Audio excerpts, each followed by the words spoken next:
Guys, welcome back to my channel. This is Sunday vlog. Sunday Tumakuru Siddaganga ಮಠಕ್ಕೆ ಹೋಗೋಣ ಅಂತ ಹೊರಟ್ವಿ. ಏನು ಕಾರಣಕ್ಕೆ ಅಂತ ಅಂದರೆ ಸಾಟರ್ಡೆ ನಮ್ಮ ತೋರಿಸಿತ್ತು, ಟೆಸ್ಟ್ ಕೂಡ ಮುಗಿದಿತ್ತು. ಆನಂತರ ಮೈಂಡ್ ಕೂಡ ಫ್ರೆಶ್ ಆಗಲಿ ಅಂತ ಎಲ್ಲೂ ಕೂಡ ಹೋಗಿರಲಿಲ್ಲ, ಸ್ವಲ್ಪ ಕೆಲಸ ಜಾಸ್ತಿ ಆಗಿದ್ದರಿಂದ ರೀಸೆಂಟಾಗಿ. ಸೊ ಹಾಗಾಗಿ ಹೋಗೋಣ ಅಂತ ಹೊರಟ್ವಿ. ಇನ್ನೊಂದು ಕೆಲಸ ಕೂಡ ಇತ್ತು, ಸೊ ಅದನ್ನು ಕೂಡ ಕಂಪ್ಲೀಟ್ ಮಾಡ್ಕೊಳ್ಳೋಣ, 2 in 1 ಕೆಲಸ ಆಗುತ್ತೆ ಅಂತ ಹೊರಟ್ವಿ. ಅದ್ರ ಜೊತೆಗೆ ಇಲ್ಲಿ ಬಂಡೆಪಾಳ್ಯ ಏನಿದೆ, ಸೊ ಇಲ್ಲಿ ನಮ್ಮ ಅಂಕಲ್ ಮನೆ ಇದೆ, ಸೊ ಅವ್ರಿಗೆ ಹೋಗ್ಬಿಟ್ಟು ಹಳಸನಣ್ಣು ಕೊಡಬೇಕಾಗಿತ್ತು. ಸೊ ಸೀಸನ್ ಬಂದಾಗ ಪ್ರತಿ ಸಲನೂ ಕೂಡ ಅಲ್ಲಿಗೆ ಕೊಟ್ಟು ಬರ್ತೀವಿ. ಸೊ ನಾವು ಕೂಡ ಅವ್ರ ಮನೆಗೆ ಹೋಗಿ ಜಾಸ್ತಿ ದಿನ ಆಗಿತ್ತು, ಸೊ ಹಾಗಾಗಿ ಹೋಗಿ ಮೀಟ್ ಮಾಡಿಕೊಂಡು ಹಣ್ಣನ್ನು ಕೊಟ್ಟು ಬಂದ್ವಿ. ಆನಂತರ ಸಿದ್ಧಗಂಗೆ ಮಠಕ್ಕೆ ಇಲ್ಲಿ ಮೇಲೆ ಓಪನ್ ಇದ್ದರೆ ಸೊ ಅಲ್ಲೇ ಹೋಗ್ಬಿಡೋಣ ಡೈರೆಕ್ಟ್ ಅಂತ ಅಲ್ಲೊಂದ್ಸಲ ಚೆಕ್ ಮಾಡಿದ್ವಿ. ಪ್ರತಿ ಸಲ ನಾವು ಹೋದಾಗ ಅಲ್ಲಿ ಬಿಡೋದಿಲ್ಲ, ಬಟ್ ಏನೋ ಒಂದ್ಸಲ ಹೋಗೋಣ, ಬಿಟ್ಟರು ಬಿಡ್ಬೋದು ಅಂತ, ಸಂಡೇ ಅಲ್ವಾ ಅಂತ ಹೋದ್ವಿ. ಬಟ್ ಅಲ್ಲಿ ಓಪನ್ ಇರಲಿಲ್ಲ.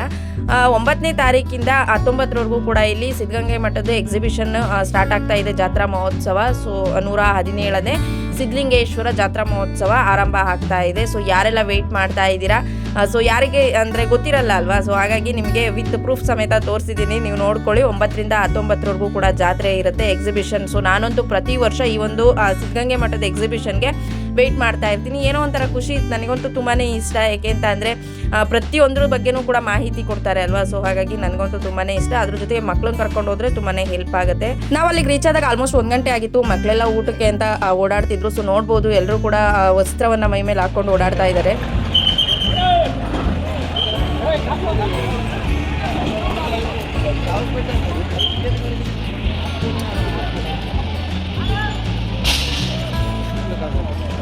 ಸೌದೆಲ್ಲ ಅಡುಗೆ ಮಾಡೋದಿಲ್ಲಿ.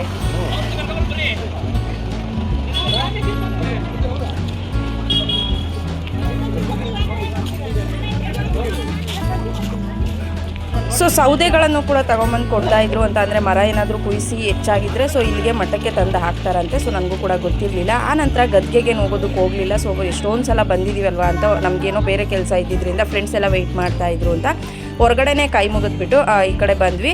ಗದ್ಗೆ ಬಿಟ್ಟು ಮುಂದೆ ಬಂದರೆ ಇಲ್ಲೊಂದು ಸ್ಮೃತಿವನ ಅಂತ ಇದೆ. ಸೊ ಇಷ್ಟು ಬ್ಯೂಟಿಫುಲ್ ಆಗಿ ಇಲ್ಲಿ ಮಾಡಿದ್ದಾರೆ ಅಂತ ನನಗಂತೂ ಗೊತ್ತೇ ಇರಲಿಲ್ಲ. ನನಗೆ ಆಶ್ಚರ್ಯ ಆಗಿಬಿಟ್ಟು ಈ ಒಂದು ಸ್ಟ್ಯಾಚ್ಯೂನ ನೋಡಿಬಿಟ್ರೇ ತುಂಬಾ ಖುಷಿ ಆಯಿತು. ಅದು ಒಳಗಡೆನೇ ಹೋಗ್ಬಿಟ್ಟು ಇನ್ನು ಮುಂದೆ ಪಾಸ್ ಆದರೆ ತುಂಬಾ ಸುಂದರವಾಗಿ ಮಾಡಿದ್ದಾರೆ. ಸೊ ಪ್ರತಿಯೊಂದನ್ನು ಕೂಡ ತೋರಿಸ್ತೀನಿ ನೋಡಿ. 6 ವರ್ಷದ ಒಳಗಿನ ಮಕ್ಕಳಿಗೆ 5 ರೂಪಾಯಿ ತಗೊಳ್ತಾರೆ. 6 ವರ್ಷದವ್ರ ಮೇಲ್ಪಟ್ಟಂದರೆ ದೊಡ್ಡವ್ರಿಗೆಲ್ರಿಗೂ ಕೂಡ 10 ರೂಪಾಯಿ ಟಿಕೆಟ್ ಮಾಡಿದ್ದಾರೆ. ಸೊ ಇದೇ ಮೊದಲನೇ ಬಾರಿಗೆ ನಾನು ಈ ಒಂದು ಪ್ಲೇಸನ್ನು ನೋಡಿದ್ದು, ಈ ಒಂದು ವನನ. ತುಂಬ ಅಂದರೆ ತುಂಬಾ ಬ್ಯೂಟಿಫುಲ್ ಆಗಿದೆ. ಅದರಲ್ಲೂ ಮಕ್ಳಿಗಂತೂ ತುಂಬಾ ಇಷ್ಟ ಆಗುತ್ತೆ. ಸೊ ನೀವೇನಾದರೂ ಹೋಗಬೇಕು, ಎಲ್ಲಾದರೂ ಒನ್ ಡೇ ಮಕ್ಕಳಿಗೆ ಖುಷಿ ಪಡಿಸೋದಕ್ಕೆ ಅನ್ನೋ ಆಗಿದ್ದರೆ ಸೊ ಮಠಕ್ಕೆ ಬಂದು ಈ ಒಂದು ಪ್ಲೇಸ್ನ ಮಿಸ್ ಮಾಡದೆ ವಿಸಿಟ್ ಮಾಡಿ. ನನಗೆ ಆಶ್ಚರ್ಯ ಆಗೋಗ್ಬಿಡ್ತು, ಇಷ್ಟು ಚೆನ್ನಾಗಿರೋ ಪ್ಲೇಸನ್ನು ನಾವು ಇಷ್ಟು ಬಂದ ದಿನ ಎಲ್ಲ ಮಿಸ್ ಮಾಡ್ಕೊಂಡು ಹೋದ್ವಾ ಅಂತ. ಸೊ ಪ್ರತಿಯೊಂದ್ರ ಬಗ್ಗೆನೂ ಕೂಡ ಇಲ್ಲಿ ತೋರಿಸಿದ್ದೀನಿ. ಸೊ ಯಾವುದನ್ನು ಕೂಡ ಮಿಸ್ ಮಾಡಿಲ್ಲ. ಸೊ ಮಿಸ್ ಮಾಡದೆ ಕೊನೆವರೆಗೂ ಈ ಒಂದು ವಿಡಿಯೋನ ನೋಡಿ ಅಂತ ಹೇಳೋದಕ್ಕೆ ಇಷ್ಟಪಡ್ತೀನಿ. ಮಕ್ಕಳಿಗಂತೂ ತುಂಬಾ ಇಷ್ಟ ಆಗುತ್ತೆ, ತುಂಬಾ ಎಂಜಾಯ್ ಮಾಡ್ತಾರೆ ಅಂತಲೇ ಹೇಳ್ಬೋದು. ಸೊ ನಮ್ಮ ಶಿವಕುಮಾರ ಸ್ವಾಮೀಜಿ ಅವರು ಬೆಳೆದಿರೋದು, ಅವ್ರು ತಗೊಂಡಿರುವಂಥ ಪಾಂಡಿತ್ಯದಾಗಿರ್ಬೋದು, ಸೊ ಪ್ರತಿಯೊಂದ್ರ ಬಗ್ಗೆನೂ ಕೂಡ ಸ್ಟ್ಯಾಚ್ಯೂ ಮುಖಾಂತರನೇ ಇಲ್ಲಿ ವಿವರಣೆಯನ್ನು ಕೊಟ್ಟಿದ್ದಾರೆ ಅಂತಲೇ ಹೇಳ್ಬೋದು. ವಿತ್ ಬೋರ್ಡ್ ಸಮೇತ ಎಲ್ರಿಗೂ ಕೂಡ ತೋರಿಸಿದ್ದೀನಿ. ಚೆನ್ನಾಗಿ ಮಾಡಿ, ಕಾರಣ ಇದೆ ಫಸ್ಟ್ ಬಂದಿದ್ದು ನಾವು.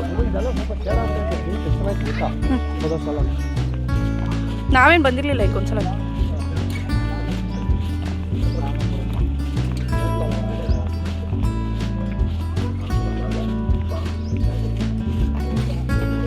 ಇಂಥ ಮರಗಳೇ ಸಿಗಲ್ಲ ಇವಾಗ ನೋಡಬೇಕು ಅಂತ.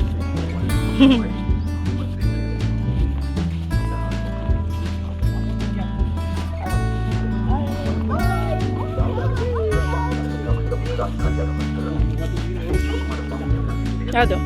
ಅದನ್ನು ತೆಗಿತೀನಿ, ಅದು ಗೊತ್ತಾಗ್ಬೇಕಲ್ವ ಏನು ಹೇಳೋದು ಅಂತ. ಯಾವ ಪ್ಲೇಸನ್ನು ಕೂಡ ಇಲ್ಲಿ ಮಿಸ್ ಮಾಡಿಲ್ಲ ನಾನು. ಸೊ ಕಂಪ್ಲೀಟಾಗಿ ತೋರಿಸಿದ್ದೀನಿ.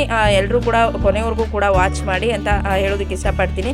ಸೊ ಇಲ್ಲೊಂದು ಆಲದ ಮರ ಇದೆ ನೋಡಿ. ಸೊ ಇಷ್ಟು ಬ್ಯೂಟಿಫುಲ್ ಆಗಿರೋ ಆಲದ ಮರನ ನೋಡಬೇಕು ಅಂತ ಅಂದರೆ ಇವಾಗ ತುಂಬಾ ಕಷ್ಟ. ಅದು ಈ ಜನ್ರೇಷನಲ್ಲಿ ತುಂಬಾ ಕಷ್ಟ ಅಂತ ಹೇಳ್ಬೋದು. ಯಾಕೆ ಅಂತಂದರೆ ರೋಡ್ಗಳಾಗಿರ್ಬೋದು, ಸೊ ಪ್ರತಿಯೊಂದಕ್ಕೂ ಕೂಡ ಇವಾಗ ಆಲ್ಮೋಸ್ಟ್ ಮರಗಳನ್ನೆಲ್ಲ ಕಟ್ ಮಾಡಿಬಿಟ್ಟು ಎಲ್ಲ ಪ್ಲೈನ್ ಮಾಡ್ತಾ ಇದ್ದಾರೆ. ಅದ್ರ ಮಧ್ಯೆ ಈ ರೀತಿಯಾಗಿ ಒಂದು ನೇಚರ್ ನೋಡಿದಾಗ ತುಂಬಾ ಖುಷಿ ಆಗುತ್ತೆ. ಸೊ ನೋಡಿ, ಇಲ್ಲಿ ಮಕ್ಕಳಿಗೆ ಪಾಠ ಮಾಡ್ತಿರುವುದು ಅಂತ ಇಲ್ಲೆಲ್ಲನೂ ಕೂಡ ಅಂದರೆ ಮೆನ್ಷನ್ ಮಾಡಿಬಿಟ್ಟು ಆ ಸ್ಟ್ಯಾಚ್ಯೂ ಮುಂದೆನೇ ಮೆನ್ಷನ್ ಮಾಡಿಬಿಟ್ಟಿದ್ದಾರೆ. ಸೊ ಹಾಗಾಗಿ ತುಂಬಾ ಈಸಿಯಾಗಿ ಅರ್ಥ ಆಗುತ್ತೆ. ಸೊ ಮಕ್ಕಳಿಗೆ ತೋರಿಸೋದಕ್ಕಾಗಲಿ ಹೇಳ್ಕೊಡೋದಕ್ಕಾಗಲಿ ಸೊ ಈಸಿ ಆಗುತ್ತೆ. ಸೊ ಇನ್ನು ಕೊನೆವರೆಗೂ ಕೂಡ ಈ ಒಂದು ವಿಡಿಯೋನ ನೋಡಿ ತುಂಬಾ ಎಂಜಾಯ್ ಮಾಡ್ತೀರಾ ಅಂತ ಅಂದ್ಕೊಂಡಿದ್ದೀನಿ.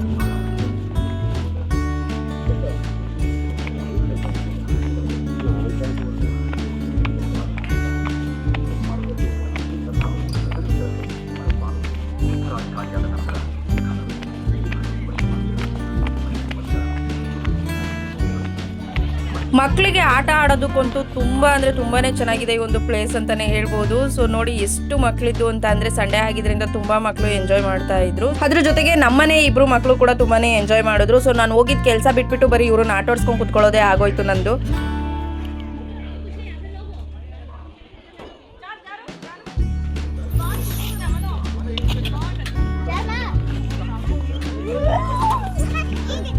Hi hi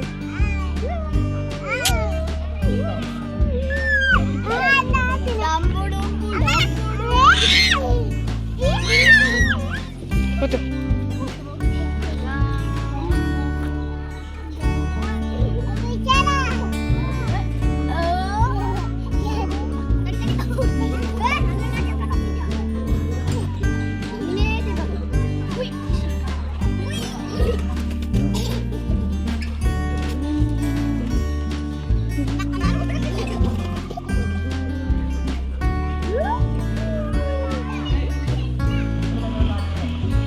photo ತೆಗಿಬೇಕಾ?